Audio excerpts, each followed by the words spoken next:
They say you never really know someone until money's on the table.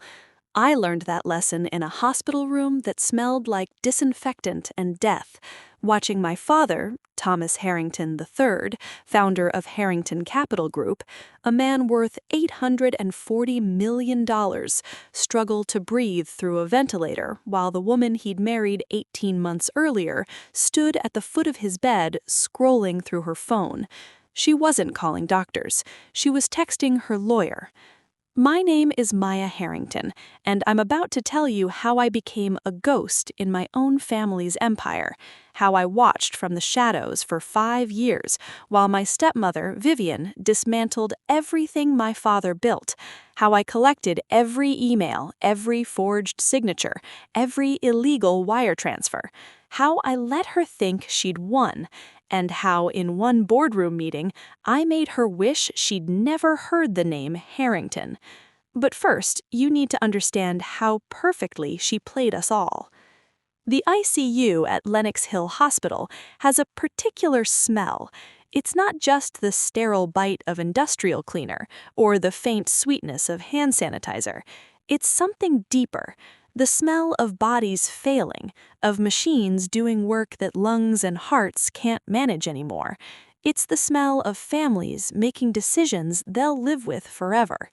I sat in the blue vinyl chair beside my father's bed, watching the ventilator accordion in and out. Hiss, click, hiss, click. The rhythm had become the metronome of my life for the past 11 days. His eyes were closed. They'd been closed since the stroke. The neurologist said there's still brain activity, I said, not looking at Vivian. She stood near the window, backlit by the gray March light filtering through the blinds. She wore Chanel, cream-colored with gold buttons. Her blonde hair was pulled back in a way that probably cost $300 to achieve. Dr. Kapoor said patients like Dad can sometimes... Maya, her voice was soft, practiced, the tone you'd use with a child who doesn't understand why the dog has to be put down. Sweetheart. She'd started calling me that 6 months ago. I was 32 years old. I'd been CFO of Harrington Capital Group for 4 years. I had an MBA from Wharton. And this woman, this former brand consultant, who'd met my father at a charity gala and married him in a courthouse ceremony while I was in Singapore closing a deal, was calling me sweetheart. The doctors say his brain is still functioning. My hands were clenched so tight I could feel my nails cutting into my palms. He could wake up. He could... The doctors are giving you false hope because that's what they do. Vivian turned from the window.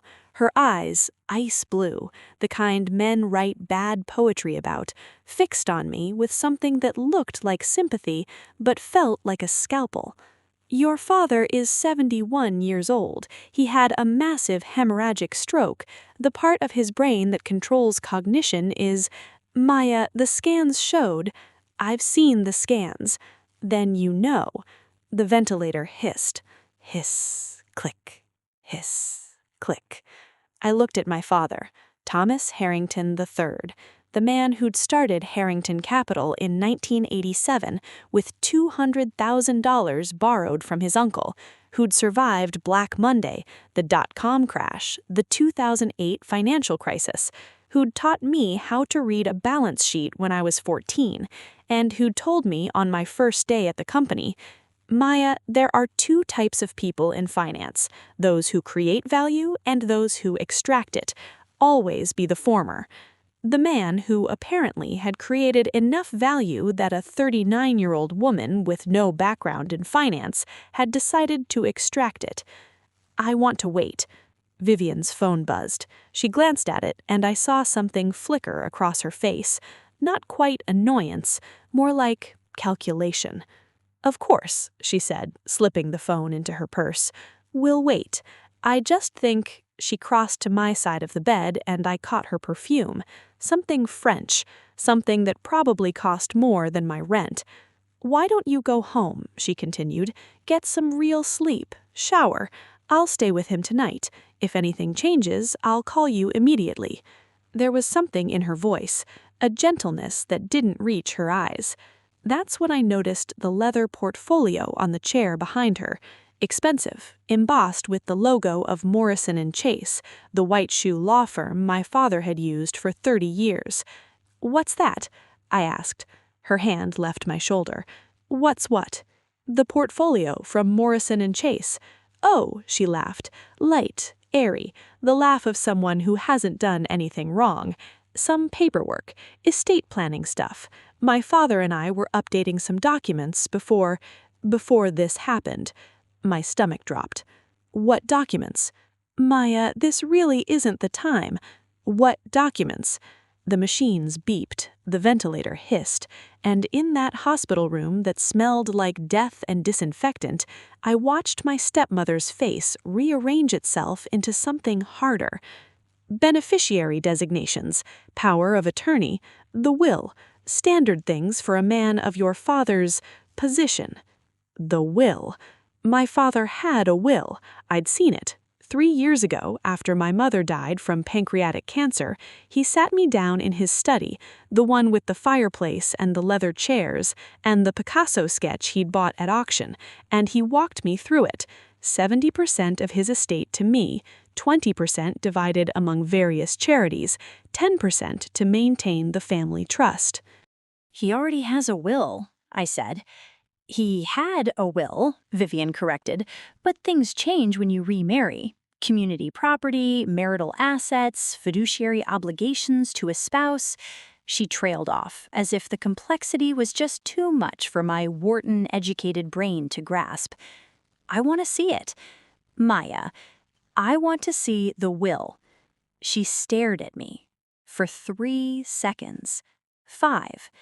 In that moment, I saw past the Chanel suit and the honey blonde hair and the practiced sympathy. I saw something cold, something that had been calculating this moment long before my father's brain started bleeding. "Of course," she said finally. "I'll have Douglas send you a copy." Douglas Vance, partner at Morrison & Chase, my father's attorney for 28 years, a man who'd been at my parents' wedding, at my college graduation, at my mother's funeral. "Why Douglas?" I asked. "Why not me? I'm CFO of Dad's company. I should have been involved in any estate planning." "You were in Tokyo," she said, "closing the Nakamura deal. Your father didn't want to wait." That was true. I had been in Tokyo for 6 days in February. But the Nakamura deal closed February 18th. Dad had his stroke March 2nd. That's 12 days. He didn't mention anything about updating his will. "Maya," Vivian's voice had ice in it now, "your father didn't tell you everything, especially not lately." "What does that mean?" She picked up her purse. "It means your father and I had a marriage, a private relationship. There were things we discussed that didn't involve you." The way she said "didn't involve you" felt like a door closing. "I want to see the will," I repeated. "And you will, once the attorneys finalize everything. But right now," she glanced at her watch, Cartier, my father had given it to her for Christmas. "Right now, I have a meeting with Dr. Kapoor about next steps." Next steps? She was already planning the funeral. I watched her leave, watched the door close behind her, heard her heels clicking down the hospital corridor. Then I pulled out my phone and called Douglas Vance. Douglas Vance's office was everything you'd expect from a senior partner at a firm that billed $1,200 an hour. Corner suite, floor-to-ceiling windows overlooking Central Park, mahogany desk that probably cost more than a Honda Civic, framed photos of Douglas shaking hands with 3 different presidents. He sat across from me, fingers steepled, looking like he'd aged 10 years since my mother's funeral. "Maya," he said, "I'm so sorry about your father." "He's not dead yet." Douglas's face did something complicated. "Of course, poor choice of words. I meant, I'm sorry about his condition." I leaned forward. "Tell me about the will." Douglas glanced at his computer screen, then back at me. Maya, your father's estate planning is confidential until... I'm his son, I'm CFO of his company, and I know he changed his will in February, right after I left for Tokyo. Silence. Did Vivian put him up to it? Maya. Did she? Douglas's jaw tightened. Your father's decisions were his own. He was of sound mind. He consulted with me, with his accountants, and with Vivian. Everything was done legally. Legally. Not ethically. Not reasonably. Legally. What's in the will, Douglas? He looked at me for a long moment. Then he pulled a folder from his desk drawer. The tab read, Harrington, Thomas III, Estate Documents, Revised, February 2024. He slid it across the desk. You didn't get this from me, he said quietly.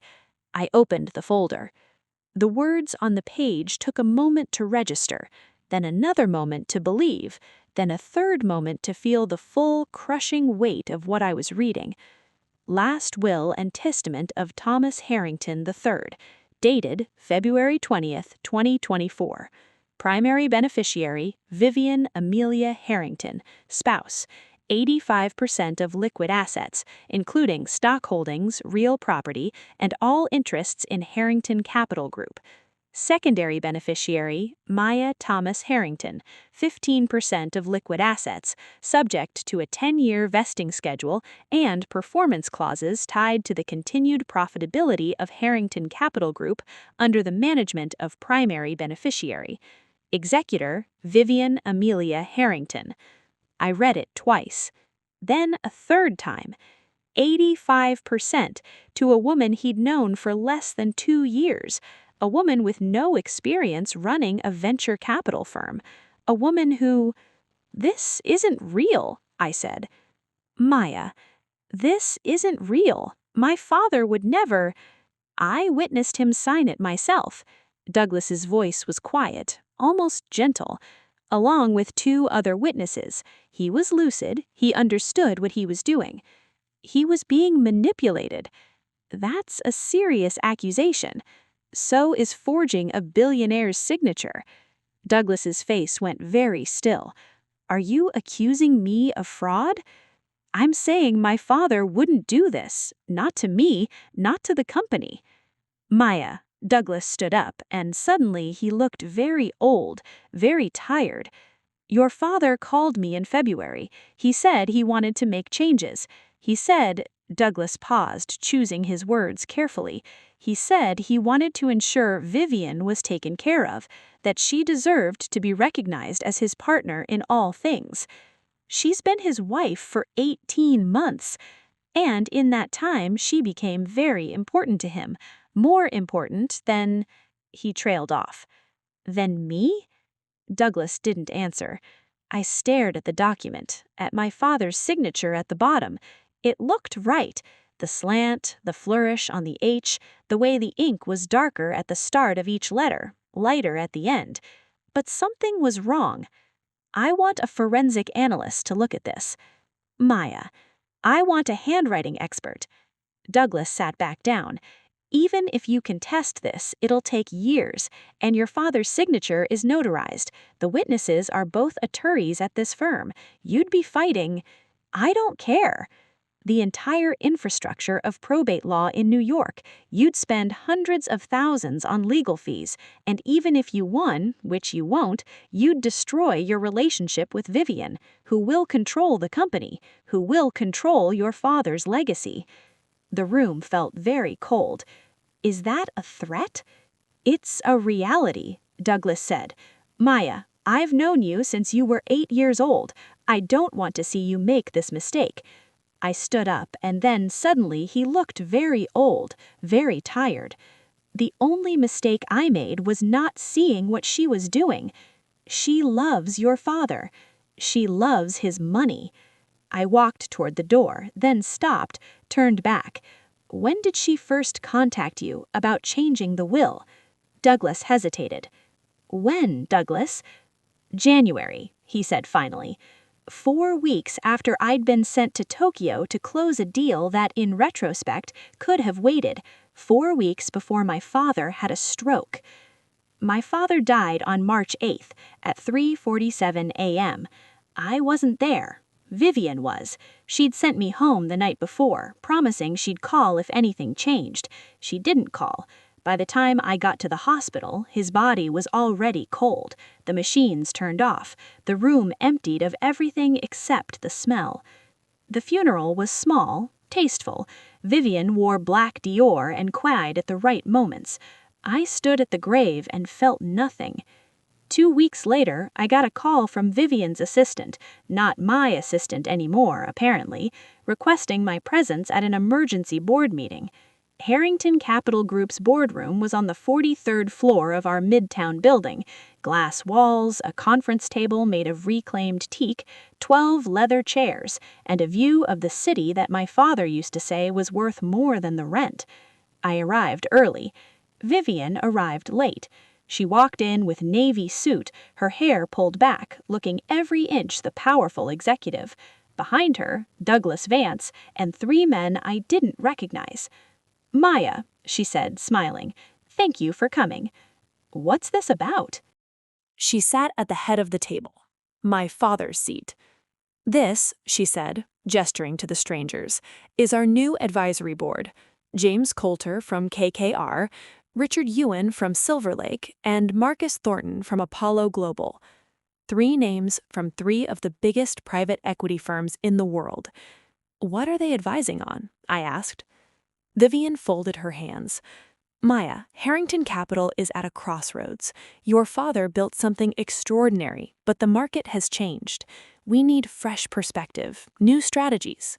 "We have strategies. I've been developing—" "I know you have," she said gently, "and I appreciate everything you've done as CFO. But," she glanced at the 3 men. They sat perfectly still, their faces unreadable. "But I think it's time for a new direction." My blood went cold. "What does that mean?" "It means," James Coulter said, leaning forward, "that Mrs. Harrington has asked us to conduct a full operational audit of the firm. We've spent the past 10 days reviewing financials, performance metrics, portfolio composition, and management structure." 10 days. My father had been dead for 16 days. She'd started this 6 days after he died. "And," I managed. Richard Ewan opened a folder. "Your tenure as CFO has been marked by conservative investment strategies that have underperformed the market by 7 basis points over the past 18 months. You've passed on 3 major opportunities, including the Quantum Tech Series C and the Biogenesis acquisition, both of which have since generated 300% returns for other firms. Those were risky." "Risk is the business," Marcus Thornton interrupted. "Your father understood that. You don't." I looked at Vivian. She was watching me with that same gentle expression she'd had in the hospital. "Maya," she said softly, "I think you're burnt out. I think losing your father has affected your judgment, and I think, for your own well-being and for the future of this company, it's time for you to step down." The room tilted. "You're firing me." "I'm offering you a transition," she corrected. "A generous severance package, $3 million, full vesting of your stock options, a letter of recommendation, and a seat on the advisory board if you want it." If I want it. A meaningless title, no power, no access, a way to keep me quiet. "And if I refuse?" I asked. Douglas Vance cleared his throat. "Maya, under the terms of your employment contract, which your father signed, any C-suite executive can be terminated with cause by the primary shareholder. Vivian now holds 85% of the company. She is the primary shareholder." "What's the cause?" "Underperformance, mismanagement of fiduciary duty. We have documentation." They had documentation. In 16 days, they'd built a case against me. This wasn't a board meeting. It was an execution. I looked at Vivian, really looked at her, at the perfectly applied makeup, the manicured nails, the engagement ring, 7 carats, emerald cut, that my father had given her. And I saw it. The plan. It had always been the plan.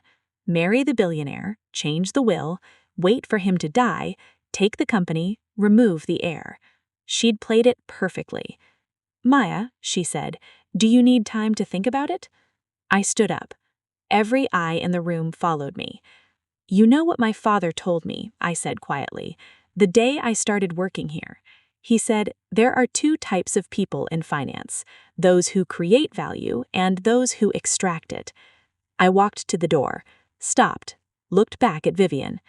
"You're the second type." Then I walked out. I never went back. And that detail, that single crucial detail, is exactly why Vivian thought she'd won so easily. Women in finance are underestimated. We're too emotional, too risk-averse, too soft for the cutthroat world of venture capital. My father knew better. He'd raised me to be ruthless, to think 10 moves ahead, to never ever show my hand until the game was already over. Vivian had made one critical mistake. She'd assumed that because I was a woman, I'd crumble, that I'd cry, hire a lawyer, and wage a public battle I couldn't win. Instead, I vanished. The apartment I rented was in Greenpoint, Brooklyn, 4th floor walk-up, 700 square feet, the kind of place where you could hear your neighbors fighting through the walls, and the radiator clanged like a dying animal every morning at 6 a.m. It cost $2,400 a month, a fortune for what it was, but cheap enough that I could pay cash under a shell LLC without raising flags. The previous tenant had been an artist named Claire who moved to Berlin. She'd left behind one futon with a mysterious stain, a kitchenette with exactly 3 working burners, and a view of the East River that was beautiful if you ignored the sewage treatment plant. I moved in on April 3rd, 3 weeks after I'd walked out of that boardroom. I brought 1 suitcase, 2 laptops, a satellite phone, and a hard drive containing every file I'd copied from Harrington Capital's servers in the 72 hours between my father's death and my firing. The first thing I did was cut my hair, shoulder length to pixie cut. The second thing I did was change my appearance in every database I could access: DMV records, credit reports, LinkedIn, everything. The third thing I did was call the one person I knew would help me without asking questions: Marcus Chen. Marcus Chen had worked for my father for 11 years as director of IT security. He was brilliant. MIT, dual degrees in computer science and electrical engineering, a Rubik's Cube on his desk that he could solve in under 30 seconds. He was also paranoid, which in cybersecurity is less a character flaw and more a job requirement. My father had trusted him with everything: the firm's servers, the client data, the offshore accounts. And 6 months before my father's stroke, Marcus had quit. Creative differences, he'd told me over drinks at a bar in Williamsburg, but his eyes had said something else, something about not wanting to work for whoever came next. I met him at the same bar on April 5th. It was raining, the kind of rain that makes New York feel like it's trying to drown itself. Marcus was in the back booth, wearing his usual uniform: black hoodie, jeans, vintage Nikes. He had a laptop open and 3 empty coffee cups in front of him. "You look different," he said when I sat down. Good different or witness protection different? Honestly, both. I ordered a whiskey, neat. The bartender didn't card me. I'm 34, but I have one of those faces that could pass for 25 or 45, depending on the lighting. "I need your help," I said. "I figured," Marcus closed his laptop. "I heard what happened. The firing, the will, Vivian taking over. Word travels fast in our circles." "What else have you heard?" "That you disappeared, that Vivian hired a PI firm to find you, that she's been asking your old Yale friends if they've heard from you." He paused. "That she's scared." "Good. I need surveillance," I said. "On Vivian, on the company, on everyone she's meeting with." Marcus took a long drink of his coffee. "Legal surveillance or the other kind?"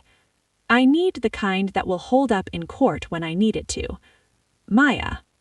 I'm not asking you to hack anything. I'm asking you to help me install monitoring equipment in places I have legal access to. Do you have legal access anywhere? I smiled. I still have keys to the manor. The Harrington estate was in Bedford, New York. 40 acres, Georgian-style mansion, 8 bedrooms, indoor pool, a library that smelled like leather and old money. My mother had decorated it in the late 90s, and my father had never changed anything after she died. Not the curtains, not the furniture, not even the family photos on the mantel. Vivienne had moved in 6 months into her marriage. She'd lasted 3 weeks before starting renovations. I'd watched it happen in real time through my father's credit card statements. $400,000 to an interior designer, $150,000 to a landscape architect, $80,000 for new furniture from a boutique in Soho that, according to their website, specialized in curated European modernism. She'd erased my mother from that house like she was covering up a rough draft. But she'd made one mistake. She'd never asked me to return my keys. Marcus and I drove up on April 10th, Wednesday, mid-gay. Vivienne was in the city. I'd confirmed through her assistant's calendar, which I could still access through a back door Marcus had helped me build before I left the company. The manor's staff, housekeeper, groundskeeper, cook, were all on a schedule I'd memorized years ago. Wednesday was the day they ran errands in town. The house would be empty from 11 a.m. to 3 p.m. We had 4 hours. The gate code hadn't been changed, neither had the alarm system.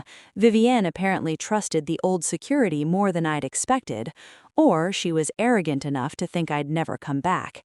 The lock on the side entrance clicked open. The smell hit me first. My mother's house had smelled like vanilla and old books. Vivienne's house smelled like something French and expensive, diptyque candles probably, the kind that cost $70 and came in glass containers you're supposed to repurpose as pencil holders or some shit. "Where do you want to start?" Marcus whispered. "Study, then the master bedroom, then the living room." We moved fast. The cameras were smaller than a dime, pinhole lenses, Wi-Fi enabled, battery life of 6 months with motion activation. Marcus had sourced them from a supplier he'd worked with on corporate espionage cases, the kind of supplier who didn't ask questions as long as you paid in Bitcoin. The study was first. My father's study, except now it had been completely redone. White furniture, abstract art, a glass desk that looked like it belonged in a tech startup. I felt sick looking at it. "Maya," Marcus said quietly. "Where?" I pointed to the bookshelf. "There's a gap between the wall and the backing." Marcus pulled out the shelf, slipped the camera into the gap, adjusted the angle, pulled out his phone to check the feed. "Clear view of the desk and the door," he confirmed. "Audio's good too." We installed 4 more cameras in the study, one in the smoke detector, one in the full-length mirror. Marcus had to partially disassemble the frame, but the lens was positioned perfectly behind a decorative etching that looked like an intentional design element. One in the crown molding, one in the walk-in closet hidden in the air return, and one in the ensuite bathroom tucked behind the towel warmer, and one, the most important one, behind the headbed of the bed. "That one feels illegal," Marcus muttered. "It's my father's house. I'm a legal heir, and she's about to commit enough securities fraud to justify every camera in this place." We installed 12 more cameras throughout the manor: living room, kitchen, the informal dining room where Vivienne apparently took her breakfast, the wine cellar, because if my father taught me anything, it's that rich people say their most honest things when they're drunk, the garage, the pool house. By 2:30 p.m., we were done. Marcus spent 20 minutes double-checking feeds, signal strength, and battery levels. Everything worked perfectly. "This is extensive," he said as we drove away. "You're going to have hundreds of hours of footage per week." "I know. You're going to watch it all?" I looked out the window at the trees blurring past. Every second. The apartment in Greenpoint became my operations center. I set up the monitoring station in what technically had been a dining nook, a generous term for a corner near the kitchen that could fit a folding table and 1 chair. I bought 3 27-inch monitors, a high-end desktop computer that could handle multiple video streams simultaneously, and enough external hard drives to store 6 months of continuous footage. Marcus helped me set up the software, military-grade encryption, cloud backup to a server farm in Iceland, facial recognition algorithms that could flag specific people and tag them automatically, audio processing that could transcribe conversations in real time. "This is NSA-level stuff," Marcus said, sitting back from the keyboard. "If anyone finds out, they won't. Maya, if Vivienne discovers you're surveilling her, she won't." He looked at me for a long moment. "You've changed." "My father's dead and a con artist stole my inheritance? Yeah, I've changed." "I mean," he gestured at the screens, "this isn't grief. This is tactical. This is necessary," I finished. Marcus nodded slowly, then he stood up and handed me a USB drive. "That's got the admin access for everything. Change the passwords weekly, use a VPN, and Maya. Yeah? Don't lose yourself in this." But I already had. The first week, I barely slept. I watched Vivienne eat breakfast, Greek yogurt with honey, always at 7:15 a.m. I watched her take phone calls in the study, mostly with her lawyer Douglas Vance, discussing estate optimization strategies and restructuring opportunities. I watched her redecorate my mother's sitting room. I watched her live in my father's house like she'd always belonged there. The cameras captured everything. The audio was pristine. I could hear the click of her heels on the marble floors, the sound of her laughter when she talked to her friends, the way she said my father's name, Thomas instead of Tom, which is what people who actually knew him called him. But the most valuable footage came from the study. On April 18th, 10 days after my father's funeral, Vivienne held a meeting with James Coulter, Richard Ewan, and Marcus Thornton, the 3 private equity advisors from the board meeting. I watched it live. "The transition has been smoother than expected," Vivienne said, sitting at the glass desk. She wore a white blouse and black pants, power casual. "Maya's gone quiet, no legal challenges yet." "Give her time," James Coulter said. "She'll probably be consulting with attorneys." "Let her," Vivienne replied. "The will is airtight. Douglas made sure of it." My hands clenched. "What about the company?" Richard Ewan asked. "How's the restructuring going?"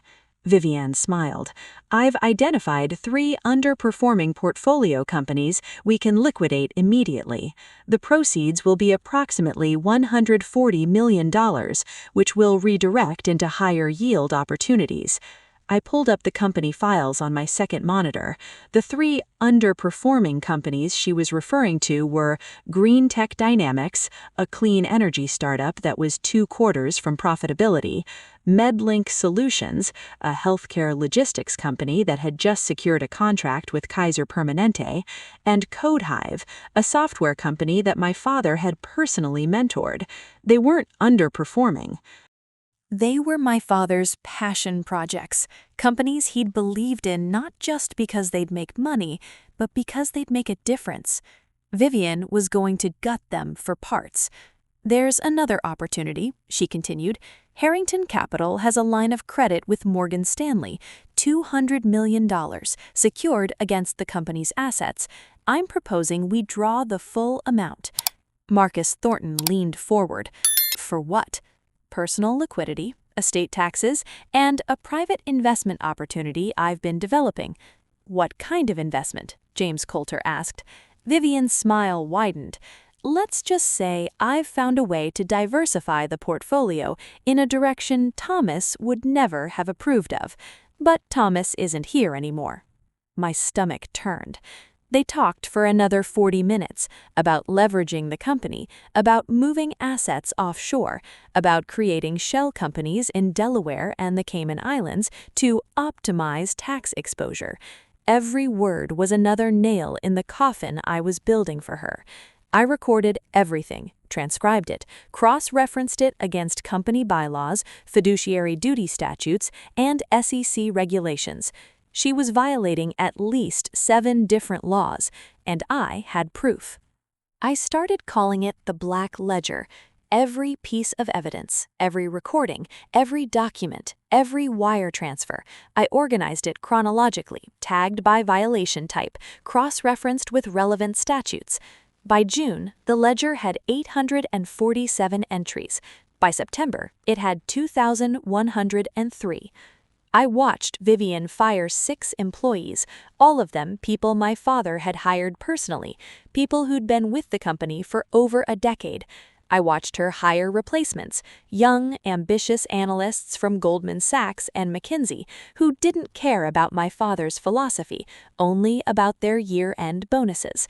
I watched her sell Green Tech Dynamics for $45 million, a third of what it was actually worth.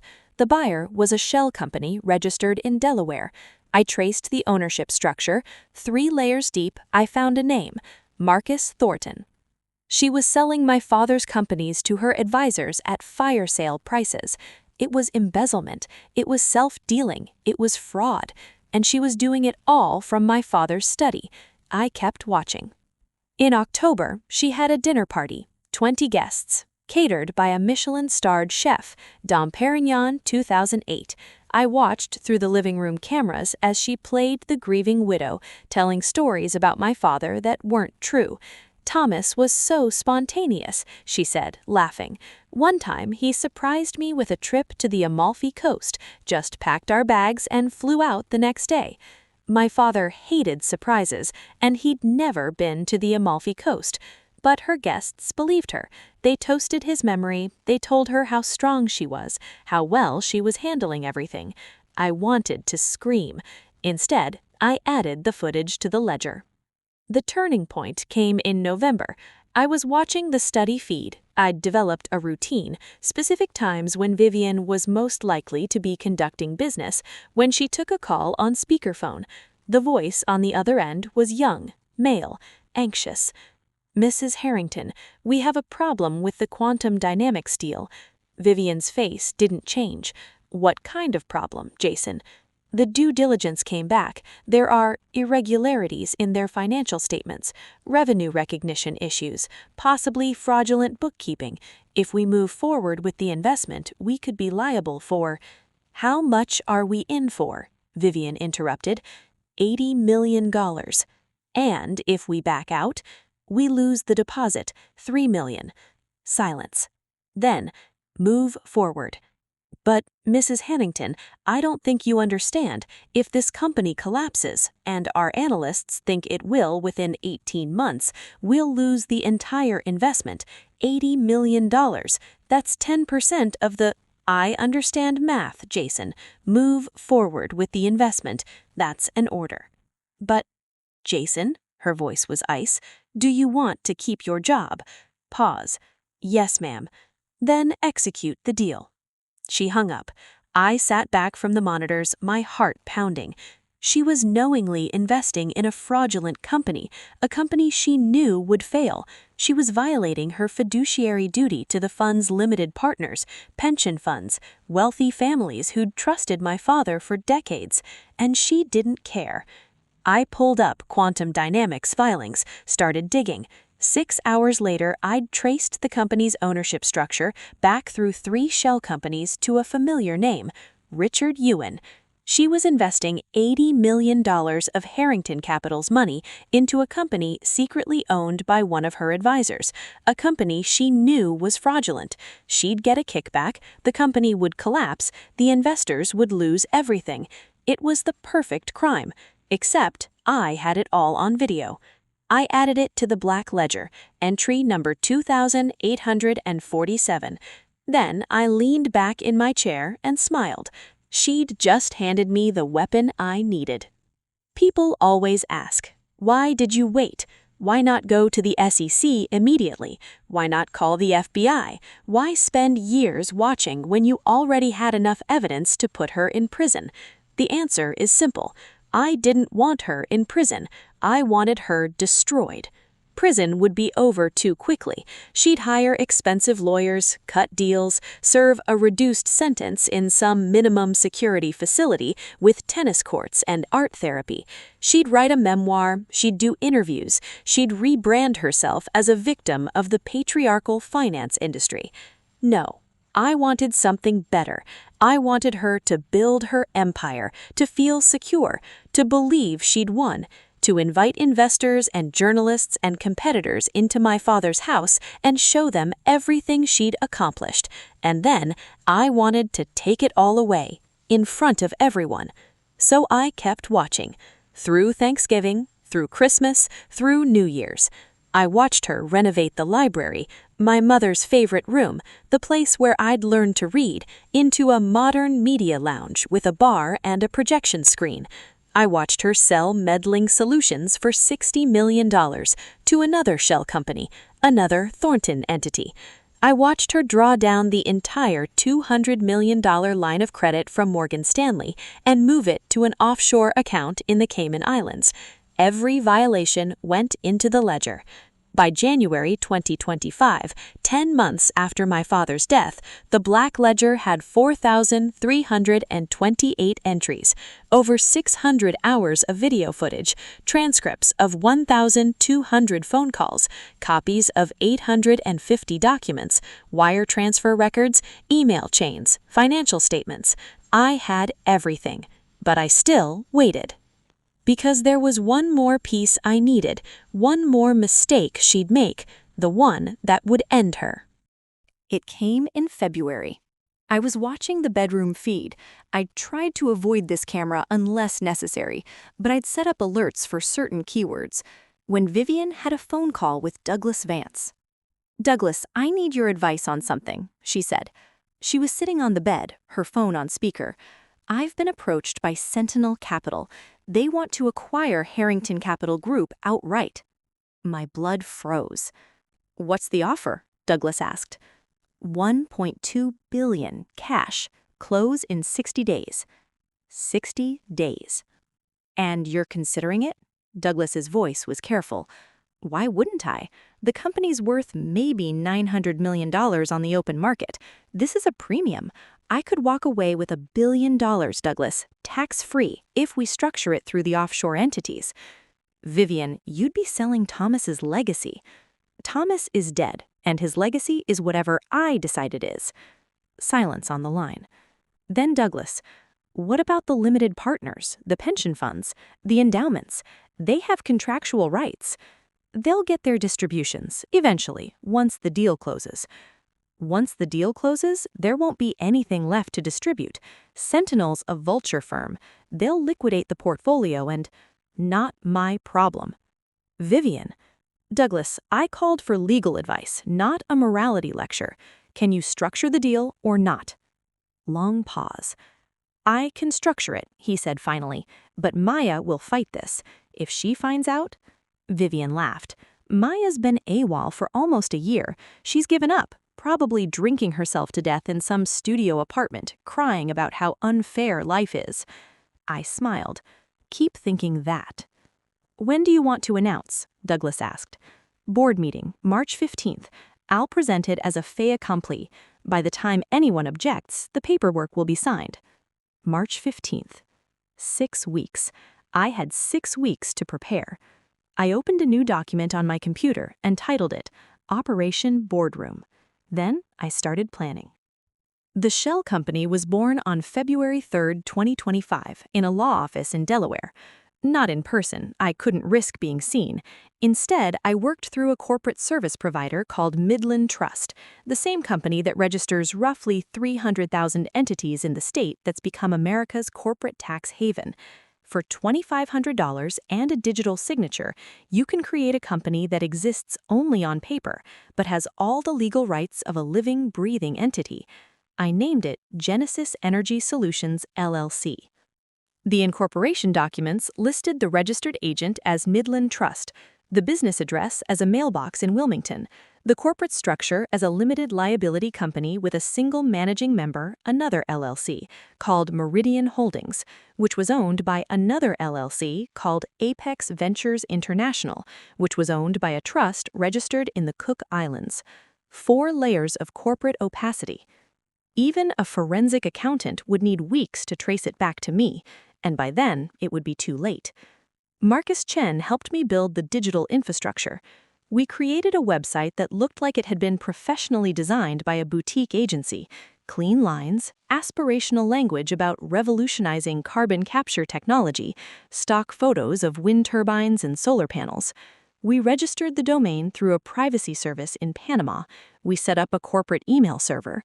We created LinkedIn profiles for 5 fictional employees: a CEO with an MIT PhD, a CTO from Tesla, a CFO from Goldman Sachs, a chief science officer from Lawrence Berkeley National Laboratory. We gave them histories, publications, conference appearances. We photoshopped them into pictures at industry events. "This is insane," Marcus reviewed the website on his laptop. We were in my apartment, both of us running on coffee and adrenaline. "You've created an entire company that doesn't exist." "It exists, it's just aspirational. It's fraud. It's bait." I pulled up a document I'd been working on for 3 weeks, a private placement memorandum, 87 pages of technical jargon, financial projections, and market analysis. It described Genesis Energy Solutions as a Series B startup that had developed proprietary carbon capture technology capable of sequestering CO2 at 1/10 the cost of current methods. The technology was fictional, but the projections looked real. "You're going to send this to Vivian?" Marcus asked. "Not directly." I opened another file. "I'm going to make her hear about it, and then I'm going to make her fight for it." In venture capital, deal flow is everything. The best opportunities never hit the open market.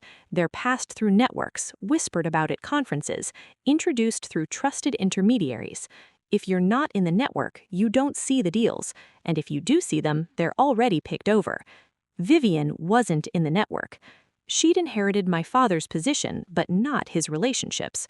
The people who'd brought him opportunities, the Stanford professors commercializing their research, the serial entrepreneurs exiting their third company, the corporate venture arms looking for co-investors, they didn't know her, didn't trust her.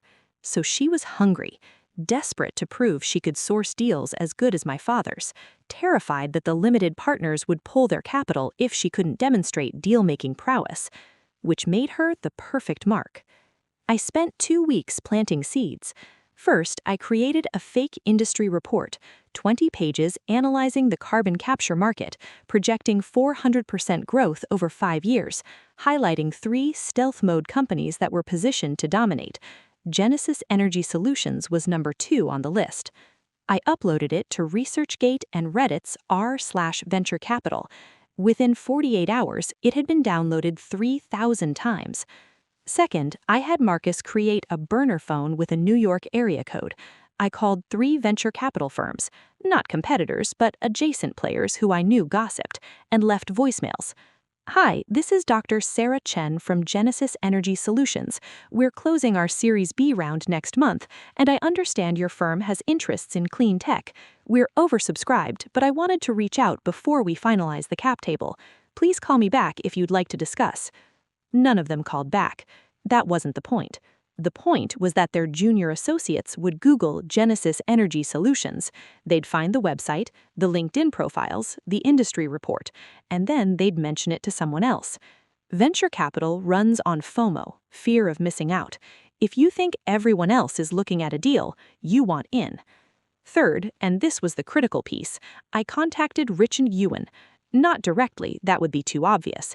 Instead, I created another fake identity, a headhunter named Michelle Tran from a recruiting firm called Executive Futures Group. I sent Richard an email. "Dear Mr. Ewan, I hope this message finds you well. I'm reaching out on behalf of a client seeking a board director with expertise in clean energy and growth stage ventures. The company is Genesis Energy Solutions. I'm sure you've seen the recent industry coverage. They're looking to add strategic advisors ahead of their Series B close. Compensation would include equity and a $50K annual retainer. Would you be open to a preliminary conversation?" Richard responded within 2 hours. We scheduled a call. I used a voice modulator to pitch my voice higher, added a faint accent. I told him Genesis was raising $80 million at a $300 million pre-money valuation. I told him Sequoia and Andreessen were both circling. I told him the round was closing March 10th. Then I told him we couldn't accept his money. "The allocation is already committed," I said, But if you know anyone who'd be a good fit for the cap table, I'd appreciate an introduction." I could hear the hunger in his voice. "What about Harrington Capital?" he asked. "I advise them. They have a clean energy mandate." "Harrington Capital," I paused, like I was checking notes. "That's the firm run by Vivian Harrington, Thomas Harrington's widow?" "Yes." I'll be honest, Richard. The founder has concerns. From what I understand, Harrington Capital's recent investments have been, let's say, more extractive than innovative. Our team is looking for value-aligned partners." That was the hook. Telling a venture capitalist they're not good enough to invest in your company is like telling a billionaire they can't join your club. It makes them want it more. "I can arrange a meeting," Richard said quickly. "Vivian's portfolio is actually very aligned with climate tech, and she has deep pockets, deeper than most funds your size would typically access. I'll discuss with the team, but no promises." I hung up. Then I waited. The call came on February 18th. I was watching the study feed when Richard Ewan showed up at the manor. He and Vivian spoke for 90 minutes. I recorded every word. "This is the opportunity I've been telling you about," Richard said, pulling up Genesis Energy's website on his tablet. "Carbon capture technology, massive TAM, total addressable market, probably $200 billion by 2030. They've got IP protection, a prototype that's been validated by Lawrence Berkeley, and they're in talks with 3 Fortune 500 companies for pilot programs." Vivian studied the screen. "Who else is in the round?" "That's the thing. It's invitation only. Sequoia's leading. Andreessen is taking a small position. But the founder is very selective. She wants strategic investors, not just capital." "And she doesn't think we're strategic?" Richard shifted in his seat. "She has concerns about Harrington Capital's recent direction, the asset liquidations, the offshore restructuring. Some people in the valley have been talking." Vivian's jaw tightened. "What are they saying?" "That you're stripping the fund for parts, that you're not a real operator." I watched her face on the monitor, watched the anger flash across it, the wounded pride. "Perfect. Get me a meeting," she said. Maya, it's not that simple. Get me a meeting. Richard nodded slowly. "I'll try, but you need to come correct. This founder, Dr. Sarah Chen, she's been in the Valley for 20 years. She's not impressed by money. You need to show her you understand the technology, the market, the vision." "Fine, set it up." 3 days later, Richard sent Vivian a calendar invite. Dinner with Genesis Energy Solutions, February 25th, 8 p.m., Le Bernardin. Le Bernardin, Midtown Manhattan, 3 Michelin stars, the kind of restaurant where a table for 2 costs $1,500 before wine, the kind of restaurant where venture capitalists close 9-figure deals. I almost didn't go through with it. The morning of February 25th, I stood in front of the mirror in my Greenpoint apartment, staring at someone I barely recognized. I dyed my hair dark brown, almost black, wore contacts that changed my eye color from green to brown, put on makeup that aged me 10 years, contouring to hollow my cheeks, shadowed to deepen the lines around my eyes, subtle prosthetics to change the shape of my nose. Marcus had sourced them from a theatrical supplier in Brooklyn. They were the same kind Hollywood makeup artists use. I looked like someone else. Dr. Sarah Chen, MIT PhD, 20 years in Silicon Valley. A woman who didn't exist outside of LinkedIn and a website I'd built in my living room. "You don't have to do this," Marcus said. He was sitting on my futon, watching me prepare. "You have enough evidence. You could go to the SEC right now. You could—" I interrupted. "She'd lawyer up. She'd claim ignorance. She'd say the advisors misled her. She'd settle, pay a fine, and walk away with $500 million. Better than risking everything on this. I'm not risking everything. I'm guaranteeing everything." I put on the dress I'd bought from a consignment shop, Armani, charcoal gray, the kind of thing a successful tech executive would wear to a business dinner. Paired it with low heels and minimal jewelry, a Toomey briefcase that held a tablet loaded with fake financial projections, and a recording device the size of a button on my collar. "If she recognizes you," Marcus started. "She won't. I've lost 20 pounds, changed my hair, changed my face. She's never seen me without makeup in a professional setting. And she's not looking for me, she's looking for an opportunity. And if something goes wrong? I looked at him. Then you release everything to the SEC, the Black Ledger, all of it. And you make sure she doesn't get away with this. Marcus nodded slowly. I walked out of the apartment at 6:30 p.m., took the L train to Union Square, then a cab to Midtown, arrived at Le Bernardin at 7:45 p.m. The restaurant was exactly what I expected. Understated elegance, soft lighting, tables spaced far enough apart that you could discuss corporate espionage without being overheard.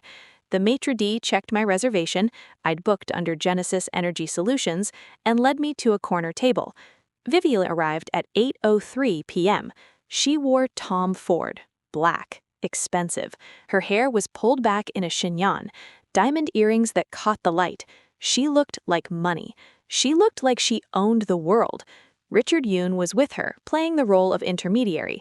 They approached the table, and my heart hammered so hard, I thought they'd hear it. But Vivian's eyes passed over me without recognition. She saw Dr. Sarah Chen. She saw an opportunity. She didn't see her stepdaughter. Dr. Chen, Richard said, extending his hand. Thank you for making time. This is Vivian Harrington, managing partner of Harrington Capital Group. I stood, shook her hand. Her grip was firm, confident. Mrs. Harrington, I said, pitching my voice slightly lower, adding a hint of a California accent. I've heard a great deal about your work. We sat. The waiter appeared with menus. Vivian ordered a bottle of Chassignon Montrachet. I ordered sparkling water. Richard tells me you're raising a Series B for carbon capture technology. Direct air capture, I corrected.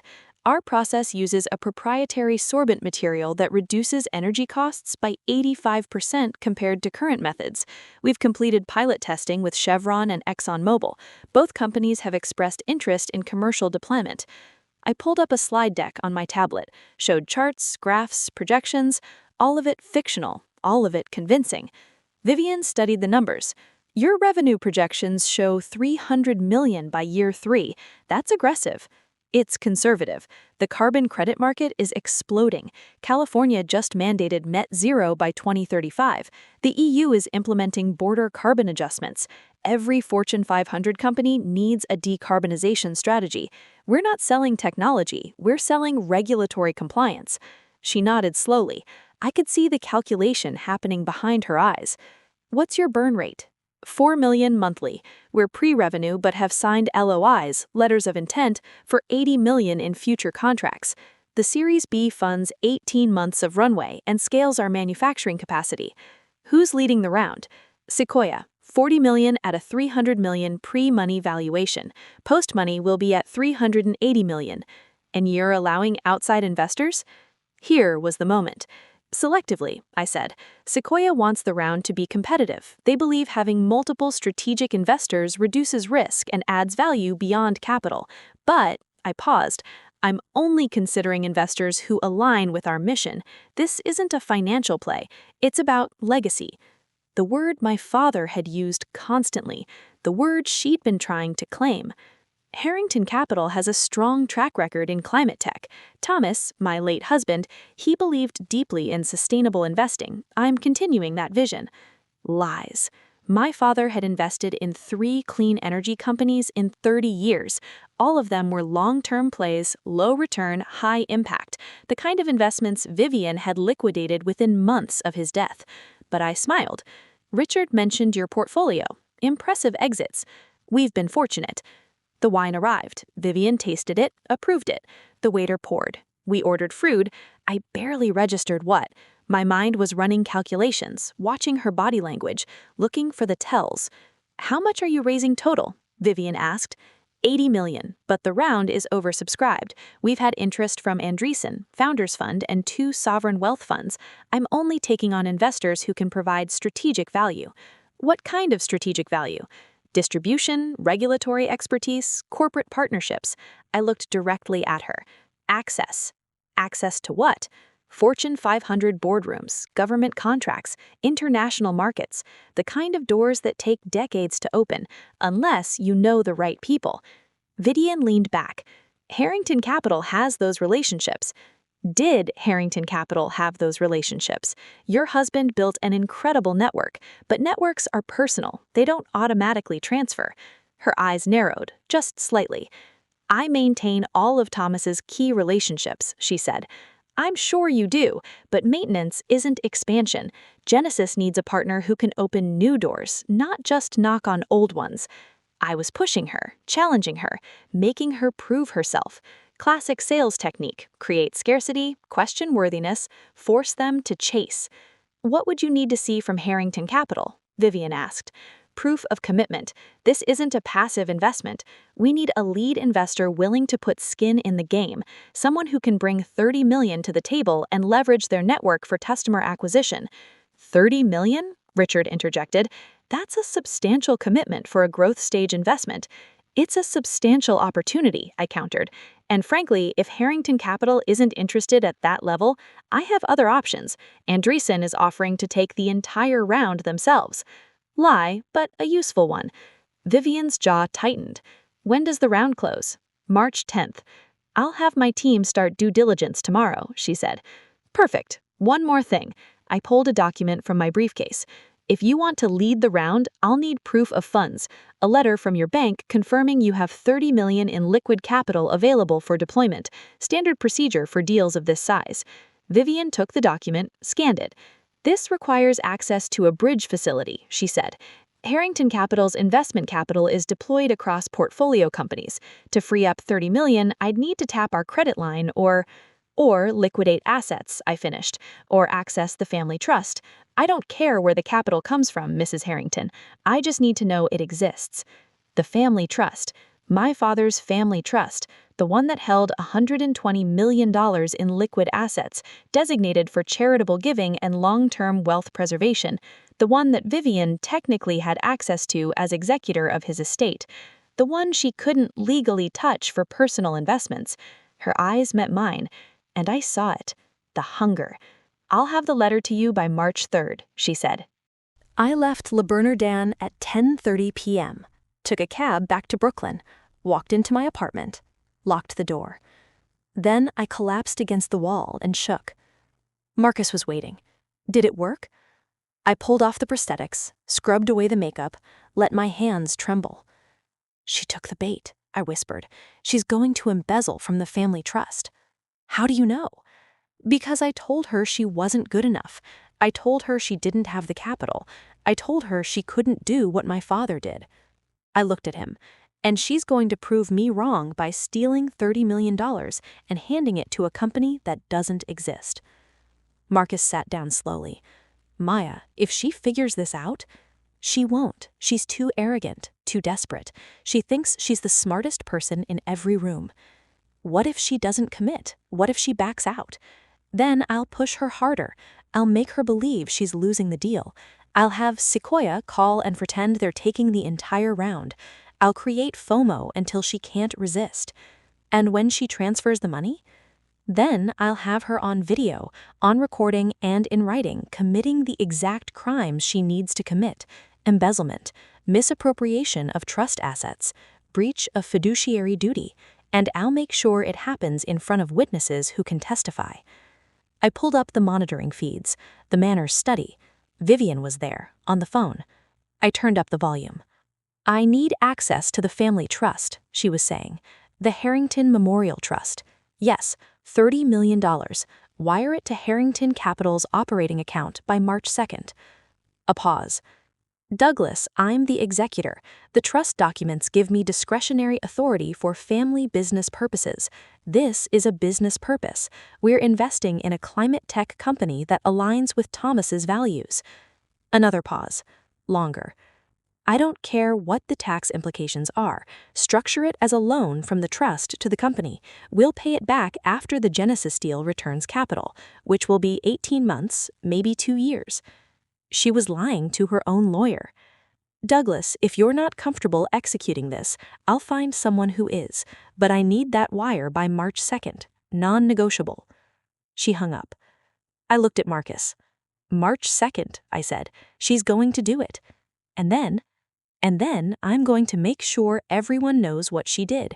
At the board meeting on March 15th, in front of every limited partner, every investor, every person who trusted my father. I opened a new file on my computer, titled it Operation Boardroom Final Phase, started typing. The trap was set. Now I just had to make sure she walked into it. The next 5 days were a masterclass in psychological manipulation. I had Marcus create fake email accounts for Sequoia Capital and Founders Fund.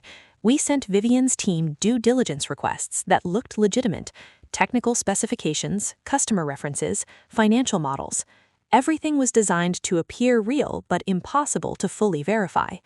When her analysts called the customer references, phone numbers that led to burner phones Marcus and I controlled, we gave glowing reviews. Genesis Energy is the real deal. We're planning a $50 million pilot program next quarter. When her technical advisors requested a facility tour, I told them the lab was in stealth mode and under NDA restrictions, but offered a video walkthrough instead. Marcus created a deep fake video using stock footage of a clean energy lab, overlaid with our fake employees explaining the technology. It was all smoke and mirrors, but it was convincing smoke and mirrors. On March 1st, Vivian's CFO, a woman named Jennifer Park, who I'd never met, sent an email. Dr. Chen, we've completed our preliminary due diligence and are prepared to move forward. Mrs. Harrington would like to schedule a call to discuss terms. I scheduled it for that evening. At 7 p.m., I sat in my apartment with the voice modulator, the script I'd prepared, and a bottle of whiskey I didn't drink. Vivian's voice came through the line, confident and smooth. Dr. Chen, I've reviewed your materials. I'm prepared to commit $30 million as lead investor, subject to standard terms. Board seat, pro rata rights, 1x liquidation preference. Excellent. I'll have our attorneys draft the term sheet, but I need proof of funds by tomorrow, March 2nd. The wire instructions will be in the data room. Understood. You'll have it. And Mrs. Harrington, welcome to the cap table. Thank you. I think this is the beginning of a very profitable relationship. I hung up. Then I pulled up the monitoring feed for Douglas Vance's office. He and Vivian were there. I'd installed cameras in his office 6 months ago. Marcus had posed as an IT contractor upgrading the firm's security systems. The trust wire is ready, Douglas was saying. He looked exhausted, conflicted. But Vivian, I need to tell you, this is a violation of the trust's charter. The Harrington Memorial Trust was established for charitable purposes. Using it for venture capital investments is within my discretionary authority, Vivian interrupted. Discretionary authority for family support, education, medical expenses, not for funding your investment portfolio. Douglas, we've been over this. The trust documents say family business purposes. Harrington Capital is the family business. Maya's family. She's the primary beneficiary after you. She'd have standing to challenge this. Maya's gone. She gave up. Douglas looked at her for a long moment. You're making a mistake. Then it's my mistake to make. Execute the wire. On March 2nd at 11:47 a.m., $30 million moved from the Harrington Memorial Trust to Harrington Capital Group's operating account. At 2:15 p.m., Vivian wired it to Genesis Energy Solutions, to an account Marcus had created in the Cayman Islands, an account I controlled. I watched the transaction confirm on my screen. $30 million, stolen from my father's trust, wired to a fake company, in pursuit of a deal that didn't exist. I took a screenshot, added it to the Black Ledger, entry number 5847. Then I sent Vivian an email. Mrs. Harrington, funds received. Thank you for your commitment to Genesis Energy Solutions. We'll finalize term sheets this week and schedule the signing for March 10th. Looking forward to our partnership. Dr. Chen. She responded within minutes. Looking forward to it. This is exactly the kind of transformational investment Thomas would have made. I'm honored to continue his legacy. I stared at those words. His legacy. She'd stolen his company, sold his portfolio, embezzled from his trust, and she thought she was honoring him. I closed the laptop, walked to the window, looked out at the city. 13 days until the board meeting. 13 days until I destroyed her. March 15th, 2025. The Harrington Capital Group boardroom was designed to intimidate. 43rd floor, floor-to-ceiling windows framing Manhattan like a conquered territory. The conference table, custom-made from reclaimed teak, 16 feet long, could seat 20 people but typically held 12. The chairs were Herman Miller, $2,000 each. The screens embedded in the walls were 8K resolution. The sound system could pick up a whisper from across the room. My father had designed it that way. He believed that business should be conducted with clarity, that there should be no place to hide. Vivian had kept the room exactly as it was. She just didn't understand why. I watched the attendees arrive through the building's security cameras, another system Marcus had given me access to. The limited partners filed in starting at 8:30 a.m. Pension fund managers, university endowment directors, family offices representing old money. 23 people in total, representing $1.2 billion in committed capital. They were there for the annual investor meeting, the mandatory gathering where Vivian would present performance data, portfolio updates, and strategic direction. What they didn't know was that this meeting would also include a vote on the Sentinel Capital acquisition, the $1.2 billion buyout that would liquidate Harrington Capital Group and make Vivian a billionaire. The vote she thought was a formality. Richard Ewan arrived at 8:45 a.m., carrying a leather portfolio. James Coulter and Marcus Thornton followed at 8:50. Douglas Vance came last, looking like he'd aged another 10 years since I'd seen him on the monitoring feeds. They took their seats, accepted coffee from the assistant, not my former assistant, someone new Vivian had hired, made small talk about market conditions and interest rates. At 8:59 a.m., Vivian entered. She wore Armani, dove gray, a power suit that probably cost $6,000. Her hair was styled in loose waves, diamond studs in her ears. Understated, elegant. She carried an iPad and nothing else. She didn't need those. She'd rehearsed this. "Good morning," she said, her voice filling the room with practiced warmth. "I thank you for being here. I know some of you traveled significant distances, and I don't take that for granted." She moved to the head of the table, my father's seat, clicked a button on the iPad, and the wall screens lit up with the Harrington Capital logo. "Today marks 13 months since Thomas passed away," she continued. 13 months since I assumed leadership of this firm, and I want to start by acknowledging that many of you had doubts. A few uncomfortable shifts in seats. You wondered if someone without Thomas's experience could maintain his standards. You wondered if the firm would maintain its edge. You wondered, she paused, if I was the right person to carry forward his legacy. She advanced the slide. Performance data appeared. Last year, under my leadership, Harrington Capital returned 23% to our limited partners. That's 340 basis points above the Cambridge Associates benchmark for venture capital. We closed 8 new investments. We exited 4 portfolio companies at an average multiple of 4.3x. We raised $200 million in additional committed capital. The numbers were technically true. What she didn't mention was how she'd achieved them, by liquidating my father's long-term holdings at fire sale prices, cooking the books on valuations, and moving money through offshore entities to inflate returns. But the limited partners didn't know that. They saw 23% returns. They saw a woman who'd exceeded expectations. This year, Vivian continued, we're positioned for even greater success. I've identified 3 transformational opportunities that will redefine Harrington Capital's position in the market. She advanced the slide again. 3 company logos appeared. One of them was Genesis Energy Solutions. First, Genesis Energy Solutions, a carbon capture technology company with proprietary IP and Fortune 500 customer commitments. We're leading their Series B with a $30 million investment at a $300 million pre-money valuation.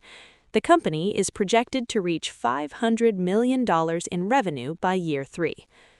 I watched through the security feed as several limited partners nodded appreciatively. Clean energy, high growth, exactly the kind of investment my father would have made. Except it was fake. and she'd stolen $30 million from a charitable trust to fund it. Second, Biogenesis Therapeutics, a gene therapy company developing treatments for rare diseases. We're participating in their $100 million Series C alongside Sequoia and A16Z. Also fake. I'd checked. Biogenesis existed, but their Series C had closed 6 months ago without Harrington's participation. Third, Quantum Dynamics. Wait, Quantum Dynamics. The fraudulent company Richard Yoon secretly owned, the one she'd invested $80 million despite knowing it was worthless. She was presenting it as a success story. A quantum computing company positioned to disrupt cybersecurity and drug discovery. We invested $80 million last November. Recent developments suggest the company will IPO within 18 months at a $2 billion valuation. Pure fiction. Quantum Dynamics was hemorrhaging cash and facing SEC investigation for accounting fraud, but Vivian delivered it with absolute confidence. These 3 investments, she said, represent the future of Harrington Capital. High growth, high impact, high return. Exactly what Thomas would have wanted. She paused, let the words hang. Then she advanced to the final slide. Strategic Acquisition Proposal. Sentinel Capital Group, $1.2 billion all cash, close within 60 days. This represents a 35% premium over our current assets under management. Murmurs around the table. I know this is significant. I know Thomas spent 40 years building this firm, but I also know he was a pragmatist. He understood market cycles. He understood when to hold and when to exit. She made eye contact with each limited partner. This is an exit opportunity. Sentinel will acquire the management company and assume all portfolio responsibilities. Limited partners will receive their pro rata distributions plus a premium, and will be walking away at the top of the market, rather than waiting for the inevitable correction. Douglas Vance cleared his throat. Vivian, this proposal would effectively dissolve the firm. All employees would be terminated, the Harrington name would disappear. The Harrington company would be acquired. The Harrington legacy will live on through the returns we've generated and the impact we've made. Thomas built this firm to last generations, to provide. Thomas is dead, and I'm the majority shareholder. Under the operating agreement, I have the authority to approve this transaction with a simple majority vote of limited partners present. She looked around the table. So, I'm calling for a vote. All in favor of accepting Sentinel Capital's acquisition offer. The door opened. Everyone turned, and I walked in. The silence was total. 23 limited partners, 3 advisors, 1 lawyer, 1 CFO assistant, and Vivian. 29 people staring at me like I'd risen from the dead. I'd dressed carefully, the same navy suit I'd worn the day I was fired. My hair, no longer pixie cut, grown out over the past year, but styled differently than Vivian had ever seen it. Minimal makeup, my mother's pearls around my neck. I looked exactly like my father's daughter. I looked like someone who belonged in that room. "Good morning," I said. My voice cut through the silence like a scalpel. Vivian's face went white, then red, then white again. "Maya," she managed, what are you doing here?" "I'm a limited partner," I said calmly. "I inherited my mother's stake in the fund when she died, 7% of committed capital, which means I have the right to attend this meeting." I walked to the table, set down my briefcase, took the empty seat directly opposite Vivian. "Please," I said, "continue your presentation. I wouldn't want to interrupt." Vivian stared at me. I could see her mind racing, calculating, trying to understand what was happening. "Maya, this is a closed meeting," Richard Yoon said. "If you want to, the operating agreement says any limited partner can attend the annual meeting. Section 7.3. I have a copy if you'd like to review it." Douglas Vance closed his eyes. He knew what was coming. "Where have you been?" Vivian asked. Her voice was ice. "Around," I said. "Watching, learning, waiting." "Waiting for what?" I smiled. for you to make a mistake you couldn't recover from. I opened my briefcase, pulled out a USB drive, set it on the table. Before we vote on the Sentinel acquisition, I think the limited partners deserve to see some additional information that might affect their decision. Maya, if this is about your termination, James Coulter started, this isn't about my termination. This is about embezzlement, fraud, self-dealing, breach of fiduciary duty, and murder. The room went absolutely still. That's defamatory, Vivian said quietly. I could sue you. Please do. I'd love to present my evidence in court. But first, let's present it here. I stood up, walked to the presentation console, plugged in the USB drive. What I'm about to show you, I said, is the result of 2,000 hours of surveillance footage, thousands of documents, wire transfer records, recorded phone calls, all of it obtained legally from properties I have ownership interest in and through devices installed with proper legal authority. This is insane, Vivian said, standing. I'm calling security. Sit down, said a voice from the doorway. Everyone turned. 2 SBI agents stood in the entrance. Behind them, an SEC investigator, and behind them, 2 NYPD detectives. Mrs. Harrington, the lead FBI agent said, we have a warrant for your arrest, but first we'd like to see what Miss Harrington has prepared. Vivian sat down slowly. I pressed play. The first video was from my father's hospital room, February 18th, 2024, 3 days before he had his stroke. The timestamp glowed in the corner. My father was asleep, or appeared to be asleep. Vivian was sitting beside the bed, scrolling through her phone. Then she pulled something from her purse, a small brown bottle, no label. She poured it into the water glass on my father's bedside table. "What is that?" one of the limited partners whispered. "Wait," I said. On screen, my father woke up, reached for the water, drank. Vivian watched him, smiled. "Thirsty, darling," she said. Her voice came through the speakers, crystal clear. My father nodded, drank more. "The doctors say you need to stay hydrated," Vivian continued. "It's important for your recovery." He finished the glass. "What's in the water, Vivian?" I asked, pausing the video. She said nothing. I advanced to the next clip. Same hospital room, later that night, my father asleep, Vivian on the phone. "Small doses, like you said. He doesn't taste it, he just drinks and drinks." A pause. "How long until it's noticeable?" Another pause. "Days? Perfect. And it'll look natural?" Pause. "A stroke. Yes, that's what we want. Natural causes." I stopped the video. The room was absolutely silent. "For those wondering," I said quietly, "the substance she was adding to his water was a pharmaceutical-grade anticoagulant, specifically a blood thinner called warfarin, in doses 50 times the therapeutic level. It causes hemorrhagic stroke by preventing blood clotting. My father had his stroke 3 days after this video was taken." I looked at Vivian. She was frozen. Her face was the color of ash. "I had the toxicology reports from the hospital tested by an independent lab. My father's warfarin levels were consistent with intentional poisoning over a period of approximately 2 weeks. The ME ruled his death natural causes because warfarin is commonly prescribed. No one suspected. Until I pulled the hospital security footage." I advanced to the next video. This one was from Douglas Vance's office, February 20th, Vivian and Douglas discussing the will. "I need you to prepare new estate documents," Vivian was saying. "Thomas wants to make changes." "Does he?" Douglas asked. His voice was skeptical. "Yes, he told me last night. He wants me to inherit 85% of the estate."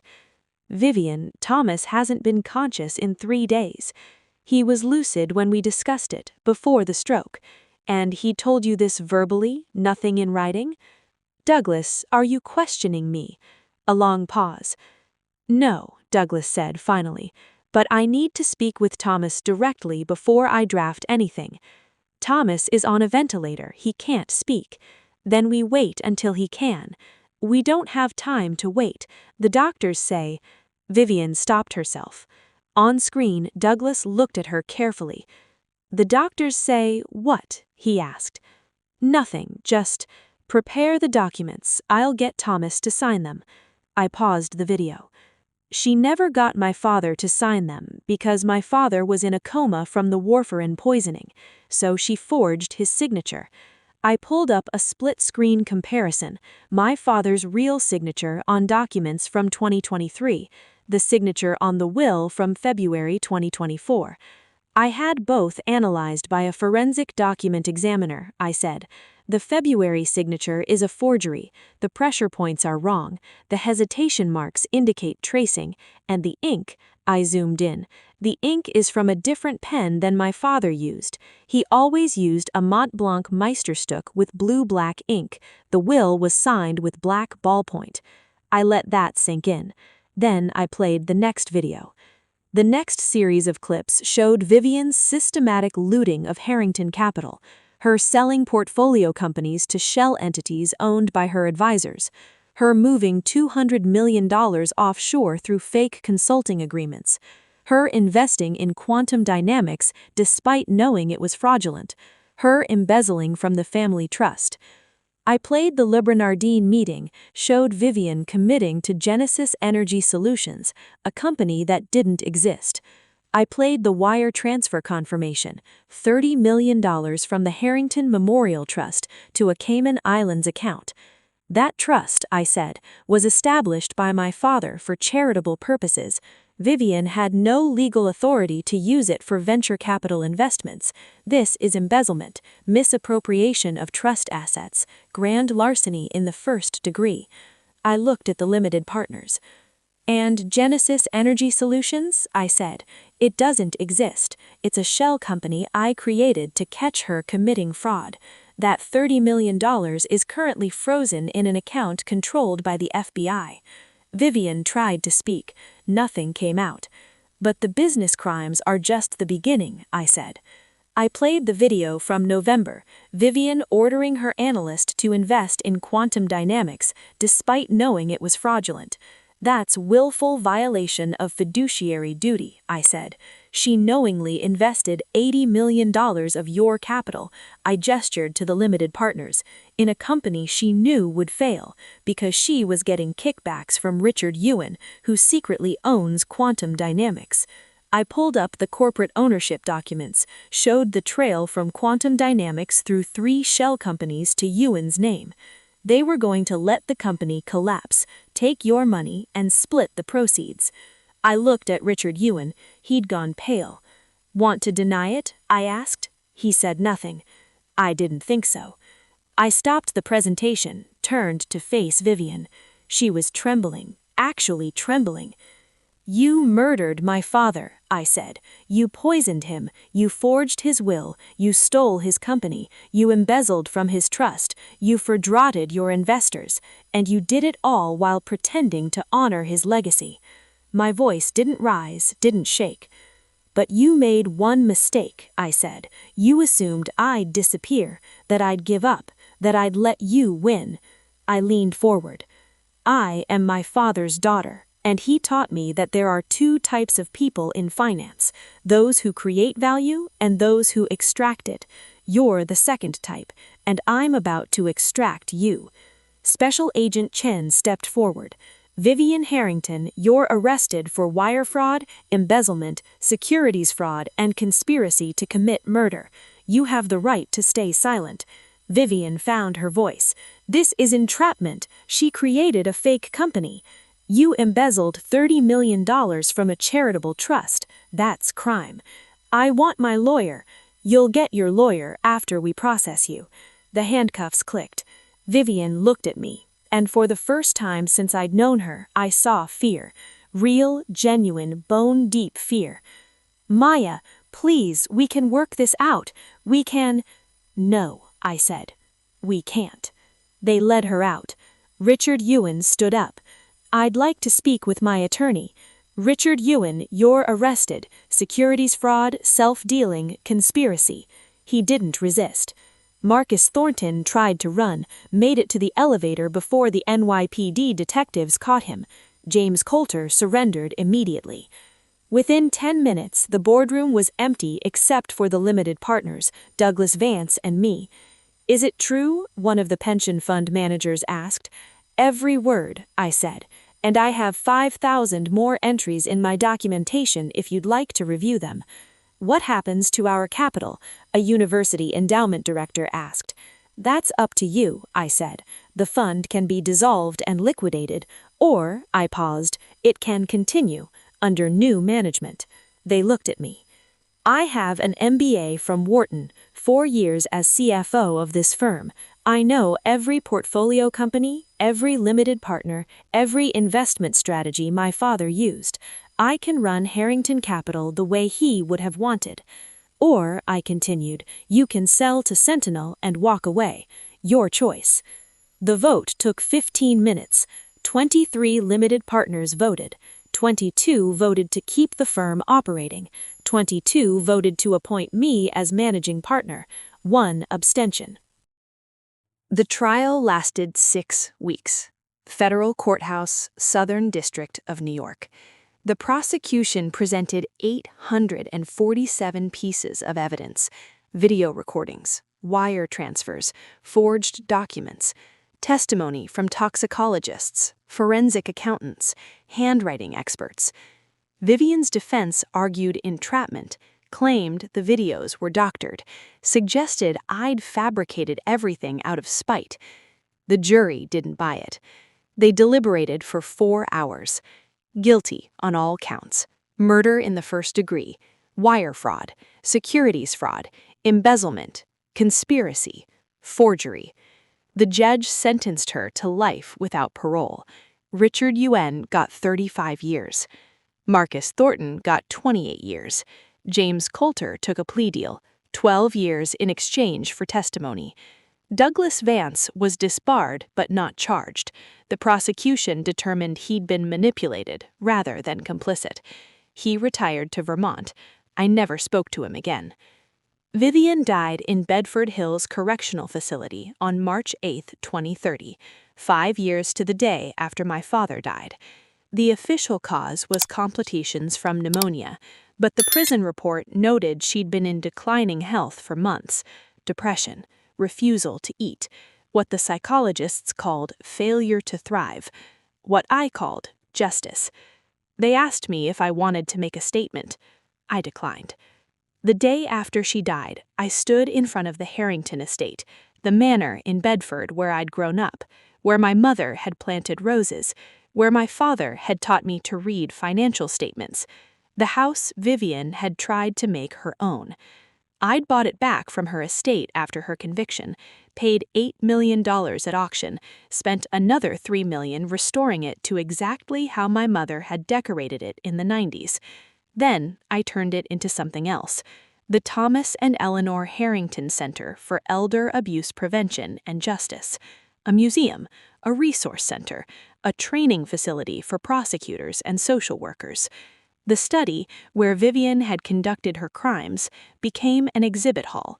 We displayed the forged will behind glass, the brown bottle of warfarin she'd used, the wire transfer documents, the video stills. We told my father's story, and Vivian's, not as entertainment, as education.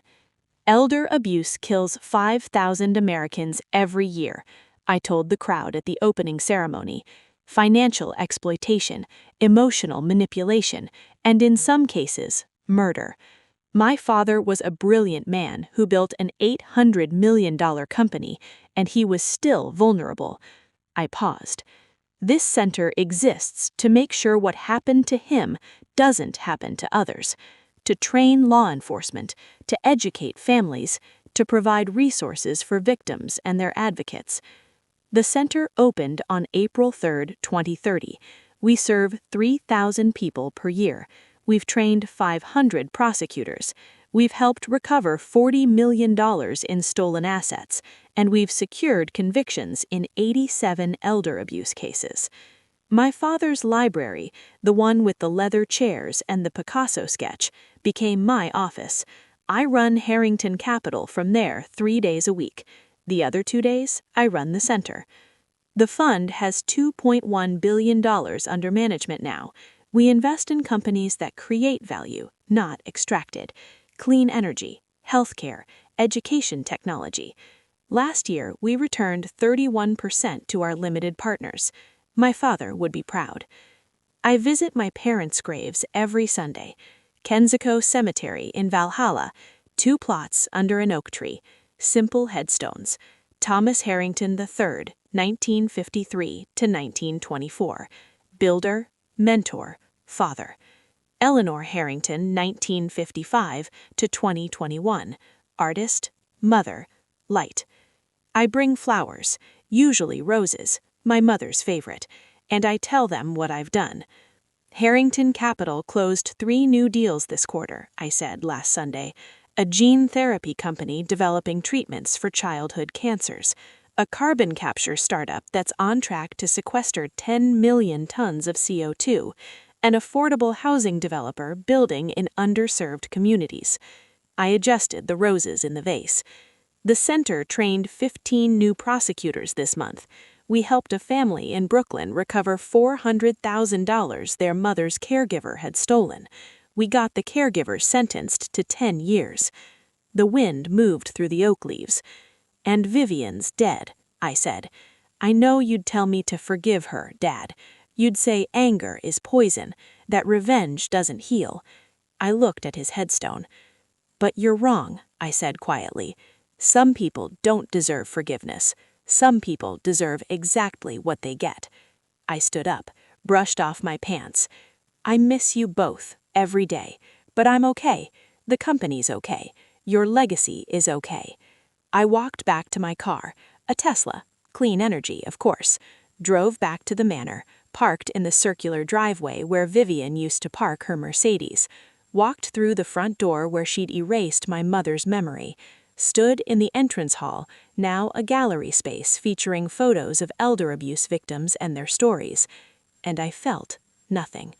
No satisfaction, no joy, no closure. Just the cold, certain knowledge that I'd done what needed to be done. That I'd taken a woman who'd murdered my father, stolen his fortune, and betrayed his trust, and I'd systematically destroyed her. Legally, methodically, completely. I'd become exactly what she feared. The ghost in the machine. The heir she couldn't kill.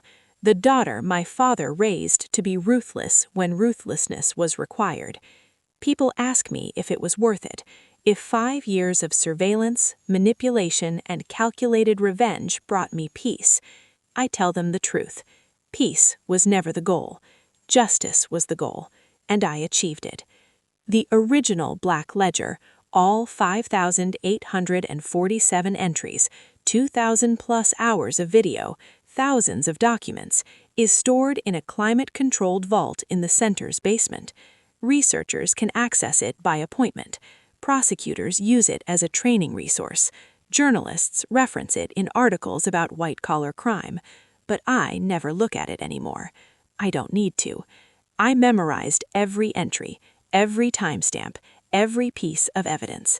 Because for 5 years, that ledger was my entire life, my obsession, my purpose, my reason for existing. And when Vivian was convicted, when they led her away in handcuffs, when the judge read the sentence, life without parole, I expected to feel something, relief, satisfaction, victory. Instead, I felt empty. Because revenge doesn't fill the hole left by loss, it just creates a different kind of emptiness. But here's what I learned. Some emptinesses are worth it. Some people need to be stopped, no matter the cost to yourself. Some fights are worth becoming colder for. My father used to say, there are 2 types of people in finance, those who create value and those who extract it. He was wrong. There's a 3rd type, the people who stop the extractors, who watch from the shadows, who build cases, brick by brick, entry by entry, until the trap is perfect, who walk into boardrooms and destroy empires with nothing but evidence and ice-cold determination. I'm the 3rd type, and I don't apologize for it. Where they are now. Maya Harrington is 39 years old. She runs Harrington Capital Group and the Thomas and Eleanor Harrington Center for Elder Abuse Prevention and Justice. She has never married. She lives in a townhouse in Brooklyn and drives a Tesla. She visits her parents' graves every Sunday. She sleeps 4 hours a night. She hasn't forgiven anyone. She doesn't plan to. Vivian died in Bedford Hills Correctional Facility on March 8, 2030. 5 years in prison. She received no visitors except her court-appointed attorney.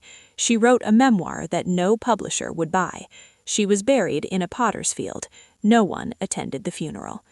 Richard Yuen is serving 35 years in federal prison, eligible for parole in 2048.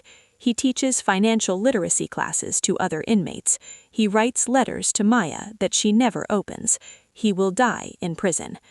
Marcus Thornton is serving 28 years, eligible for parole in 2042. He works in the prison library. He converted to Buddhism. He has apologized publicly. Maya has never acknowledged it. James Coulter was released in 2037 after serving 12 years. He works as a compliance consultant for a mid-tier investment bank. He earns $85,000 per year. He lives in New Jersey. He has never tried to contact Maya. Douglas Vance died of a heart attack in 2028, age 71.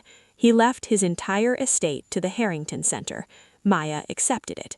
She named the Legal Resource Library after him. It was the closest thing to forgiveness she could manage. Harrington Capital Group manages $2.1 billion across 43 portfolio companies. It has delivered an average annual return of 28% since Maya took over. It employs 87 people. It has never missed a capital call. It is ranked number 7 venture capital firm in North America by Cambridge Advisors. Forbes called Maya the Ice Queen of venture capital. She didn't object to the nickname. The Harrington Center has helped 15,000 victims of elder abuse. It has trained 2,000 law enforcement professionals. It has facilitated the recovery of $240 million in stolen assets. It has been featured in 60 Minutes, Frontline, and the New York Times. Maya refuses all interview requests. The center's work speaks for itself. The Manor receives 10,000 visitors per year. Admission is free. Groups of prosecutors, social workers, and nursing home administrators visit weekly. There is a waiting list. The most popular exhibit is the study, Vivian's study, where visitors can see the exact desk where she planned her crimes, the exact chair where she sat, the exact space where she thought she'd won. Above the door, there's a quote from Maya's opening speech. "Some people think revenge is ugly. I think justice is beautiful. This center exists because my father deserved better, and so does every elder who's been exploited, manipulated, or harmed. We will not forgive. We will not forget. We will fight." Every visitor reads it. Every prosecutor memorizes it. Every victim finds strength in it. And Maya Harrington, the woman who spent 5 years becoming a ghost, who built a fake company to trap a murderer, who walked into a boardroom and ended an empire with nothing but evidence and ice-cold determination, sleeps soundly every night, because she knows the truth.